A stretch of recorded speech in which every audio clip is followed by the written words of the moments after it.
அடுத்தபடியாக நீராடிவிட்டு அவர்கள் எம்பெருமானுடைய நாமத்தை சொல்லி அதனாலே பெறக்கூடிய வித்தகத்தன்மையையும் அவர்கள் குறிப்பிடுகிறார்கள். ஓரொரு கால் எம்பெருமான் என்று என்றே நம்பெருமான் சீர் ஒரு கால் வாயோவாள் சித்தம் கலிகூற நீர் ஒரு கால் ஓவா நெடுந்தாரை கண்படிப்ப பார் ஒரு கால் வந்தனையாள் விண்ணோரைத்தான் பணியாள் பேரவையர்க்கு எங்கனே பெற்றொருவர் ஆமாறும் ஆரொருவர் இவ்வண்ணம் ஆட்கொள்ளும் வித்தகர்தான் வாருருவ பொன்முனையீர் வாயார நாம்பாடி ஏர் உருவ பூம்புணல் பாய்ந்து ஆடையலோர் எம்பாவாய்.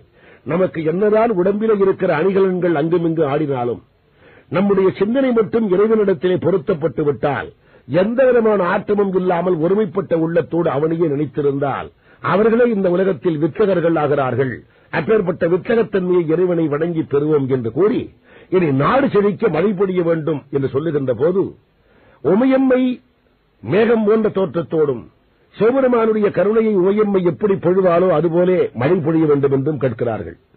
முன்னி கடலை சுருக்கி எழுந்து உடையாள் என்ன திகழ்ந்து எம்மை ஆளுடையாள் இட்டடையில் மின்னிப் பொலிந்து எம் பிராட்டி திருவடிமேற் பொன்னஞ்சிலம்பின் சிலம்பி திருப்புருவம் என்ன சிலை குலவி நந்தம்மை ஆளுடையாள் தன்னில் பிரிவில்லா எம் கோமான் அன்பர்க்கு முன்னி அவள் நமக்கு முன்சுரக்கும் இன்னருளே என்ன பொழியாய் மழையேலோர் எம்பாவாய். திருவம்பாவை பாட்டினுடைய பொது நோக்கமாக விளங்குவது நாடு செழிக்க மழை பொழிய வேண்டும் என்பதை முன்னர் குறிப்பிட்டோம். எப்படி மழை பொழிய வேண்டும் என்பதை சொல்லுகின்ற போது கடலிலே இருக்கின்ற நீலையெல்லாம் சுருக்கி எழுந்து கொண்டு எப்படி நீல நிறத்தோடு விளங்குகின்றாலோ உமையம்மை அந்த நிறத்தோடு மேகம் வர வேண்டும். அந்த அம்மையின் இடையிலே கட்டியிருக்கின்ற ஒட்டியானத்தைப் போலே அங்கெங்கே மின்னல் மின்னி பொலிய வேண்டும். அந்த திருவடி மேல் பொன்னம் சிலம்பு எவ்வாறு சப்தமிடுமோ அதுபோல இடி சப்தமிட வேண்டும். திருப்புருவம் அம்மைக்கு எப்படி குனிந்திருக்குமோ அதுபோலே அந்த வில் முதலானவற்றை வானவில் முதலானவற்றை வளைத்து மழை பொழிய வேண்டும் என்று சொல்லுவதோடு மட்டுமல்லாமல் மேகத்தை முந்திக் கொண்டு மழை வர வேண்டும் என்று கேட்கிறார்கள். இங்கே மேகத்தை முந்திக் கொண்டு மழை வருமா? இறைவனுக்கே சந்தேகம். பெண்களை எப்படி வரும் என்று கேட்கிறார். உடனடியாக இந்த பெண்கள் சொல்லுகிறார்கள், ஏன் வராது? உனக்கு முந்திக் கொண்டு உமையம்மை கருணை பொழிவதைப் போல மேகத்தை முந்திக் கொண்டு மழை வர வேண்டும். அன்பர்க்கு முன்னி அவள் நமக்கு முன் சுரக்கும் இன்னருளே என்ன பொழியாய் மழையே. அன்பர்க்கு முன்னி அவள் நமக்கு முன் சுரக்கும் இன்னருளே என்ன பொழியாய் மழையே என்று மழை பொழிய வேண்டும் என்கிற பாடலில் உமையம்மை சிவனுக்கு முந்திக் கொண்டு கருணை புரிகின்றவள் என்கின்ற அற்புத கருத்தும் சொல்லப்பட்டது. இனி அந்த பெண்கள் தேவர்களாலும் மற்றவர்களாலும் தரிசிக்க முடியாத தன்மை படித்திருக்கின்ற பெருமானை தாங்கள் தரிசித்தோம் என்கின்ற பெருமையை காட்டுகிறார்கள். செங்கணவன்பால் திசைமுகன்பால் தேவர்கள்பால் எங்கும் இல்லாததோர் இன்பம் நம்பாலதா கொங்குன் கருங்குழலி நந்தம்மை கோராட்டி இங்கு நம் இல்லங்கள் தோறும் எழுந்தருளி செங்கமலப் பொற்பாதம் தந்தருளும் சேவகனை அங்கன் நரசை அடியோங்கட்கு அறமுதை நங்கள் பெருமானை பாடி நலம் திகழ் பங்கைய பூம்புணல் பாய்ந்தாடேலோர் எம்பாவாய். பிரம்மனாலே காண முடியாத, திருமாலால் காண முடியாத, தேவர்களால் காண முடியாத, மற்ற யாராலும் காண முடியாததோர் இன்பம் நம்மாலே காண முடிகின்றது இறைவனை வணங்குவதால். செங்கணவன்பால் திசைமுகன்பால் தேவர்கள்பால் எங்கும் இல்லாததோர் இன்பம் நம்பாலதாய். அவர்களால் பெற முடியாத இன்பம் நம்பால் பெற முடிகிறது. அதற்கு என்ன காரணம்? கொங்குன் கருங்குழலி என்கின்ற உமையம்மை நாம் வணங்குவதால் அந்த சிவப்பரம்பொருள் இங்கு நம் இல்லங்கள் தோறும் எழுந்தருளி நமக்கு அருள் புரிவதனாலே நாம் அந்த இன்பத்தை பெறுகிறோம். செங்கணவனோ திசைமுகனோ மற்றும் உள்ள தேவர்களோ அறியாத இன்பத்தை நாம் அறிகின்றோம். அடுத்தபடி திருவண்ணாமலையில் காலை பொழுதை வர்ணிப்பதன் மூலம் அங்கே வீற்றிருக்கின்ற சிவப்பரம்பொருளினுடைய பெருமையை பாடுகிறார்கள். அண்ணாமலையான் அடிக்கமலம் சென்று இறஞ்சும் விண்ணோர் முடியின் மணித்தொகை வீறு அற்றார் போல் கண்ணார் இரவி கதிர் வந்து கார்கரப்ப தன்னார் ஒளிமழுங்கி தாரகைகள் தாம் அகல பெண்ணாகி ஆனாய் அலியாய் பிறங்கொழி சேர் விண்ணாகி மண்ணாகி இத்தனையும் வேறாகி கண்ணார் அமுதமுமாய் நின்றான் கடல் பாடி பெண்ணே இப்பூம்புணல் பாய்ந்து ஆடையலோர் எம்பாவாய். இது ஒரு அருமையான பாடல். காலை நேரத்து வர்ணனையை சொல்லுவது அண்ணாமலையான் அடிக்கமலம் சென்றிரஞ்சும் விண்ணோர் முடியின் மணித்தொகை வீரற்றார் போல் என்பதிலே சைவ சித்தாந்த கருத்தை எல்லாம் பிடிந்து வைத்திருக்கிறார் மாணிக்கவாசகர். சிவப்பரம்பொருளாகிய அண்ணாமலையானுடைய திருவடியிலே தேவர்கள் போய் வணங்குகிறார்கள். தேவர்கள் மணிமுடியிலே இருக்கிற ஒளி திருவண்ணாமலையானுடைய திருவடி ஒளிக்குள்ளே மறைந்து விடுகிறது. அதுபோல சூரியன் எழுகிறது, அதுவரைக்கும் ஒளி வீசி இருக்கின்ற அந்த நட்சத்திரங்கள் அந்த ஒளியிலே மறைந்து விடுகிறது என்றால் இது இரண்டர கலத்தல்.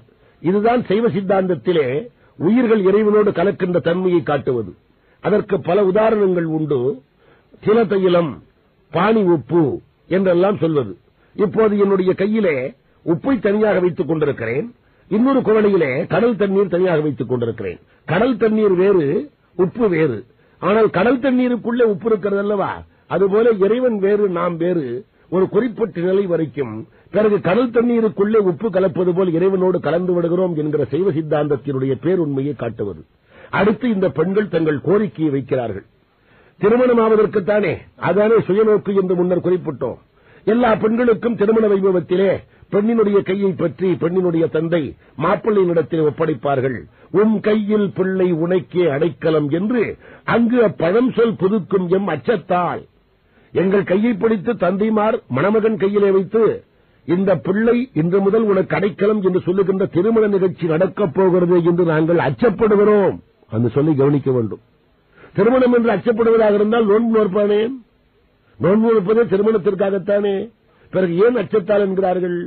வந்து சேருகின்ற கணவன் தெய்வப்பற்ற அற்றவனாக இருந்து விட்டால் இந்த இறைவனை இனிமேல் வணங்க முடியாது என்பதால், வந்து சேருகின்ற கணவன் தெய்வப்பற்ற அற்றவனாக இருக்கக்கூடாது என்கிற அச்சத்தால் எங்கள் பெருமான் உனக்கொண்டு உரைப்போம் கேள், எம் கொங்கை நீ நண்பர் அல்லார் தோல் சேரற்க, எம் கை உனக்கு அல்லாது எப்படியும் செய்யற்க, கண்கொள் பகல் எங்கன் மற்றொன்றும் காணற்க, இங்கு இப்பரிசு எமக்கு எங்கோ நல்குதியேல் எங்கு எழில் என் ஞாயிறு, எங்களுக்கு நாங்கள் விரும்பும் தெய்வப்பற்று உள்ள கணவனை நீ கொடுத்து விட்டாய் என்றால் எந்த சூரியன் எங்கே உதித்தால் எங்களுக்கு என்ன என்று சொல்லிவிட்டு இப்போது எல்லாம் வல்ல இறைவனுடைய சிறு தோற்றத்தையும் படைத்தல், காத்தல், அடித்தல், மறைத்தல், அருளல் என்ற பஞ்ச கிருத்தியத்தையும் சொல்லி அவன் திருவடிகளை வணங்கி முடிக்கின்றார்கள். போற்றி அருளக நின் ஆதியாம் பாதமலர், போற்றி அருளக நின் அந்தமாம் செந்தலிர்கள், போற்றி எல்லா உயிர்க்கும் தோற்றமாம் பொற்பாதம், போற்றி எல்லா உயிர்க்கும் போகமாம் பூங்கடல்கள், போற்றி எல்லா உயிர்க்கும் ஈராம் இணையடிகள், போற்றி மால் நான்முகனும் காணாத புண்டரிகம், போற்றி யாம் உய்ய ஆட்கொண்டு அருளும் பொன்மலர்கள், போற்றி யாம் மார்கழி நீர் ஆடேலோர் எம்பாவாய் என்று இந்த பெண்கள் இறுதியாக எல்லாம் வல்ல இறைவனுடைய பஞ்ச கிருத்தியத்தை எடுத்து காட்டி அதனை சுட்டி முடிக்கின்றார்கள். மறைத்தலை நேர்முகமாக கூறாது திருமால் பிரம்மன் மீது வைத்து உணர்த்தி இந்த பாடலை முடிக்கின்றார்கள்.